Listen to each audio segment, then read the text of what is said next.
कैसे हो? उम्मीद करते हैं अच्छे होंगे और मस्त हों। तो दोस्तों हम जा रहे हैं वीडियो बनाने, शूट करने। आप लोग बताइएगा आज कैसे मैं लग रहा हूँ। बाल पूरा कटवा लिया हूँ, मस्त लग रहा हूँ या नहीं, आप लोग कमेंट में बताइएगा प्लीज़। ये देख सकते हैं अभी जा रहे हैं हम, वीडियो बनाएंगे। ये देख सकते हैं इधर पूरा वो अच्छा नज़ारा है। अभी वीडियो बहुत अच्छा बनाएंगे। आप लोग प्लीज़ मेरे को सपोर्ट कीजिए।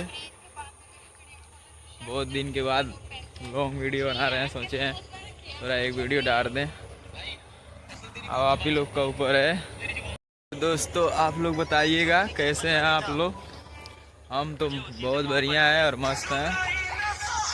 आप लोग प्लीज़ कमेंट में बताइएगा कैसे हैं। देख सकते हैं अभी धान मेरे गांव का कटा नहीं है, अभी थोड़ा बहुत कटा है। और देखिए अभी इधर कटा ही नहीं है, आप लोग देख ही सकते हैं। देखिए हम लोग जा रहे हैं अभी वीडियो बनाएंगे।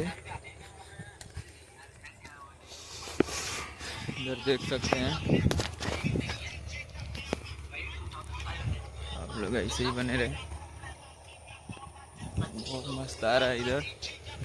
दोस्तों अब यहीं पर बंद करते हैं, वीडियो बनाने जा रहे हैं। Bye bye.